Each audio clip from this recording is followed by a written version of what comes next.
पाठ 3 शब्द विचार मॉर्फोलॉजी। चित्र को देखकर दिए गए शब्द को पढ़िए।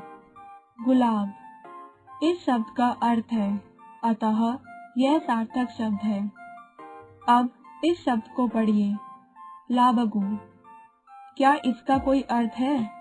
नहीं, यह निर्थक शब्द है। इस प्रकार हम कह सकते हैं कि दो या दो से अधिक वर्णों के सार्थक समूह को शब्द कहते हैं। शब्दों के भेद। शब्दों को 4 आधारों पर बांटा गया है। उत्पत्ति के आधार पर, रचना के आधार पर, प्रयोग के आधार पर, अर्थ के आधार पर।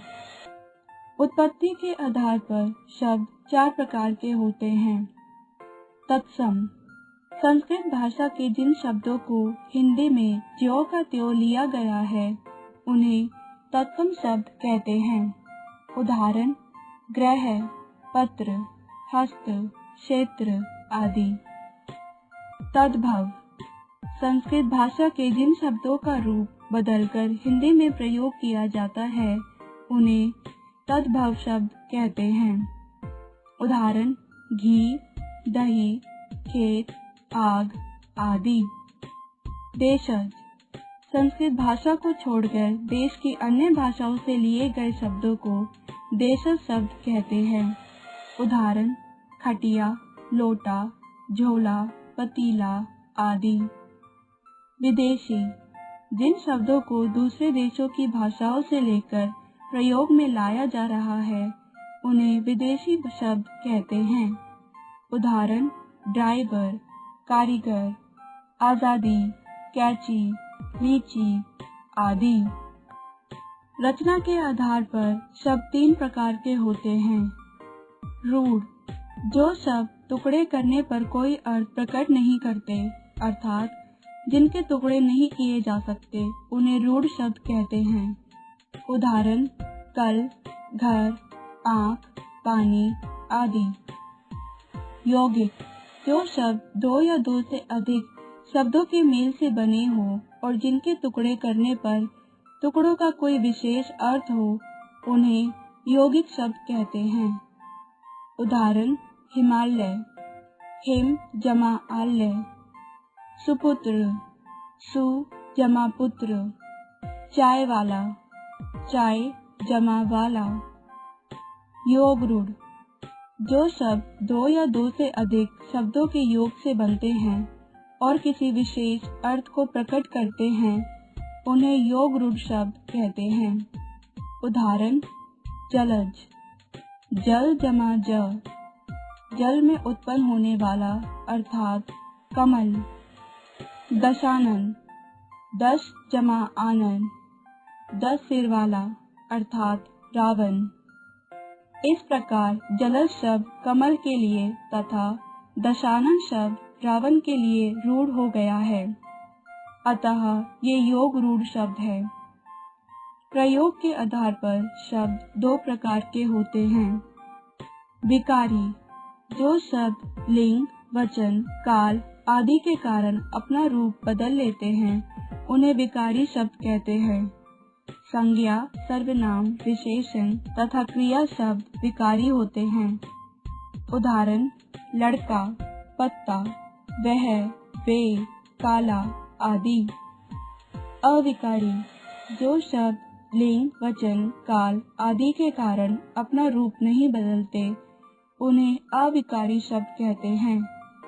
क्रिया विशेषण संबंध बोधक, समुच्चय बोधक तथा विस्मय आदि बोधक शब्द अविकारी या अव्यय होते हैं।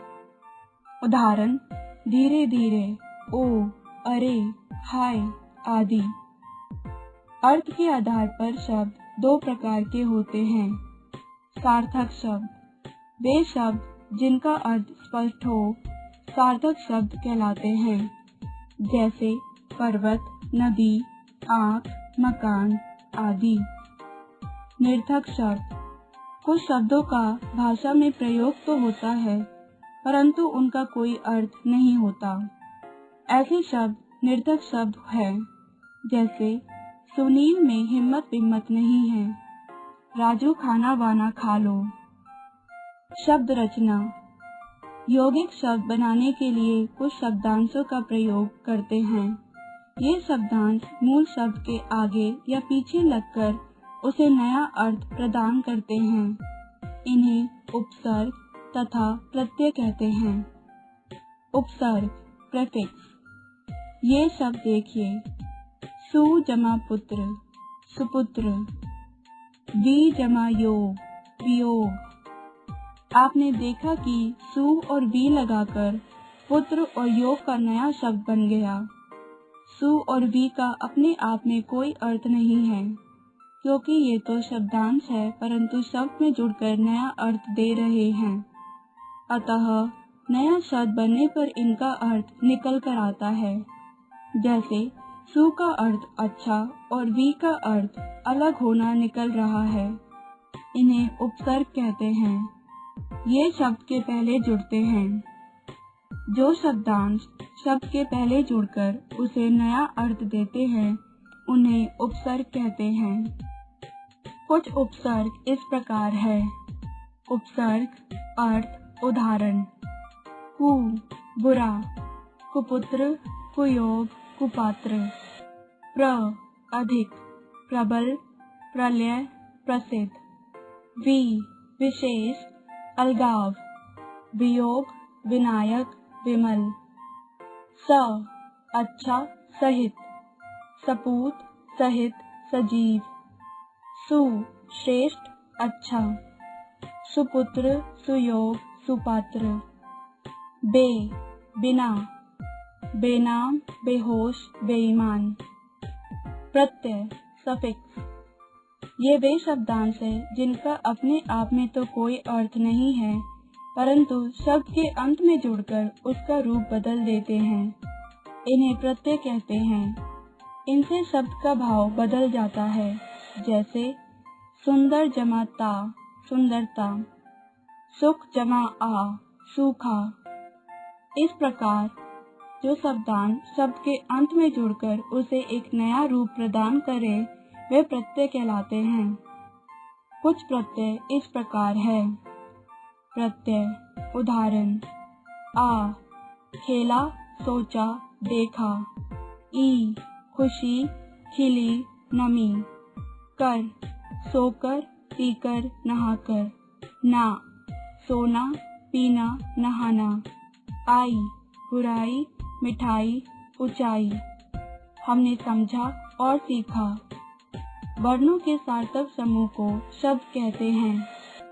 शब्द बनाने में उपसर्ग और प्रत्ययों का महत्वपूर्ण योगदान है।